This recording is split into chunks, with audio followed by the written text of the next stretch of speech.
We want to go with this next, man. Trying to think. Did you want to talk about some hip hop about? Yeah, man, because I threw the alley a couple times. I threw the alley a couple times with that contract situation. So, and hip hop, since we do hip hop content as well, there's been a lot going on. We can't cover it all. We're gonna talk about New York radio if we have a few minutes left. But for like 5 minutes, I want to talk about this Mase situation that's going on. So for the people who you're not tuned into social media, Favio Foreign spoke out on $1 Million Worth of Game podcast with Gilly and Wallow, where he alluded to the fact that he signed to Mase. He's still in that contract, and the advance was $5,000, and he just left it so open ended. So of course the internet went crazy. They was calling Mase Diddy 2.0, and then Mase got on camera. He was like, Diddy 2.0, and then he had to give his side of the story. Just to like summarize it so we don't stay here for a half an hour on this topic. From Favio Foreign's side, he kind of felt like Mase didn't put enough into him. That's what I'm getting. I'm going to give you my analysis of why he did it, which was a clever move on his side.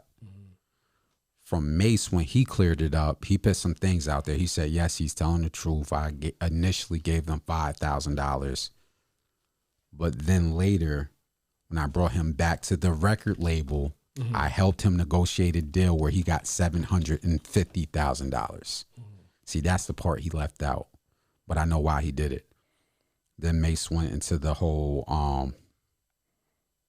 Mase went into the helping him get shows, helping him with some lingo, and so forth and so forth. So I'm not going to stay too long on that topic. Let me give my viewpoint on Favio Foreign's side. And I'm going to give something that Mase said. So I didn't know Favio Foreign was that his age. Mase pointed out like he's 32 going on 33. So labels was not wanting to sign him because of his age. I thought he was like 25 or something. Yeah. But he's like 32 going on 33, allegedly. So from Favio Foreign, he's heating up right now. He is one of the voices of New York. I got to give him that respect. Right. I honestly think the reason why he put that out there to the media was the same reason why Mase blew his stuff out with Diddy to the media. He wants out of the contract because he alluded, I'm still in that contract. And I get it, but this is my PSA to rappers, and especially since he blew up that you're 32 and you just signed that deal recently within the last year or so. So you signed a deal over 30. You wasn't some 18-year-old kid out the projects that didn't know no better. So respectfully, miss me with that. People have to stop saying, I just signed a contract without reading it. I just signed a contract. We're in the entertainment business doing media, obviously. So if anybody brings us any types of advertising deal, the first thing I'm going to tell you, is let's spend $1,000 and book a consultation with a lawyer. Don't know how much it costs. I just do $1,000 out there. It might cost less, it might cost more. Let's book an entertainment lawyer so they can read the contract. I don't care how good it sounds. I don't care if they're saying, hey, we can guarantee you guys $500,000 in ad revenue. Azar, let's book a consultation with a lawyer and let the smart guy with the law degree read through this nook and cranny so we're not crying 2 years saying we're signed to this deal. I'm getting real confused with you rappers who know everything. You guys are so smart. You guys know everything. You can't tell us nothing. Don't give us no advice. But then y'all crying less than 6 months later. I'm in this deal. Anybody put a gun to your head? No, right?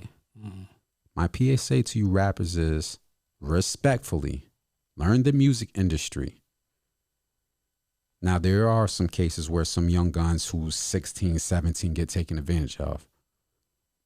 But in the last few years, a lot of you rappers over the age of 25, some of you over the age of 30, are looking like Boo Boo the Fool based on yourself. Oh, God. You're given the stereotype of why rappers get taken advantage of. And I'm looking in the camera on this. Respectfully. There is no reason especially if you have some ad revenue off your YouTube channel, or if you don't, that if somebody says, hey, I'm taking you to Puff, Hove, whoever, and they might put a contract in your face, that you shouldn't have some legal representation with you. Let me help you guys out. Let me give you an analogy. When a young person goes into the courtroom because they got caught with a crime, what is it better for them to do when they're facing 15 years? Is it better for them to rock with a public defender because they just don't know no better? Or is it better for somebody, especially if they care about the freedom, if they have the finances? I know that's privilege. If somebody's able to get them a lawyer, is it better for them to get a paid lawyer, or is it better for them to rock with a public defender? Go ahead. I'll wait. This is what some of you artists are giving when you sign these contracts, and then we see you complaining on Instagram 6 months later. PSA to rappers, get your shit together. You go ahead. Yo, I think you said it all for me. You know what I'm saying? Like, I don't understand how you get caught in a deal like that. Like, we're in 2022. This is what I'm saying. Like, we've been doing hip hop media where we've been interviewing artists since 2010, and there's an artist that I want to interview again. He's from Hempstead, Long Island, product of G&B. I'm not gonna put his story out there, but he had an amazing story. For you young bucks that don't know, that's the guy that sung Maria Maria. That was with Carlos Santana. Amazing story. There's some things that he told us in that interview that I still remember. But it's like, and off the record. Off the record. This is why I'm not going to put it out there now until we get a newer interview with him, so to let him fully tell his story. We've been hearing stories since 2010. It's 2022 and we got the internet. I'm sorry for being funny, but we got the internet now. You can damn near Google some of these contracts. You guys are still falling for the okie doke. It's not like he gave you $250,000 to change your life. Right. He gave you $5,000, but you knew what his cosign would do. That's where a lot of people are different with you at. You're not going to tell me you didn't know what a Mase cosign was going to do for you.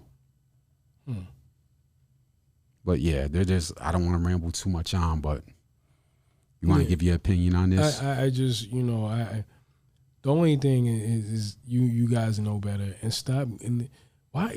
First of all, I mean, just do the work yourself. I mean, I know the cosign is important, but let's be realistic. Like, if you don't like the business side of what you think they can do, because as Favio Foreign has expressed, do the work yourself. You're gonna eventually get to that point. Let me say something, because I don't know if we have time to talk about this topic, but with the other topic with the dude, it was Rock Nation.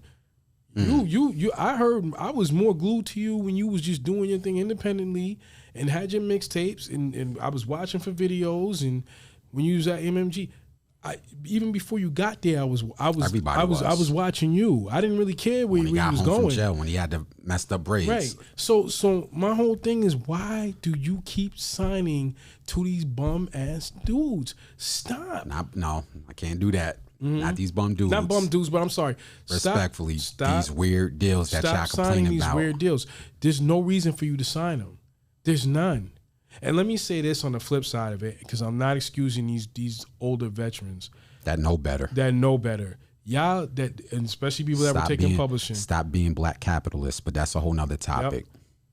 Yep. Y'all be ashamed of yourselves. And from what the stories I'm hearing, and it's the same story, you got this not with Favio, but for a lot of the other stories. This is what destroyed New York hip hop. You had a lot of these young kids coming, and they all fell up under certain monikers, and their careers got destroyed, and we never heard anything from them. That is y'all's fault. So when these young guys want to come flying upside your head, I'm all for them doing whatever they got to do. I don't feel bad for you or nothing. You knew better. And yet still you let that kid come in there and sign that contract, taking that kid's publishing. You knew better. If somebody did that to my son, you better watch your back every day. I can assure you that would happen. Y'all know better. And y'all still doing it to this kid that don't know the business. So then when this kid flips out and y'all looking like, well, he's just a disgruntled. No, he ain't. You gassed him up. You made him sign a contract that didn't know no better, and you played him. But go ahead. I'm sorry. Nope. I'm just going to say real quick again. It's a topic for another day. Yes. black capitalism. Ah, So real quick, we got a few minutes left. We're gonna briefly touch on it.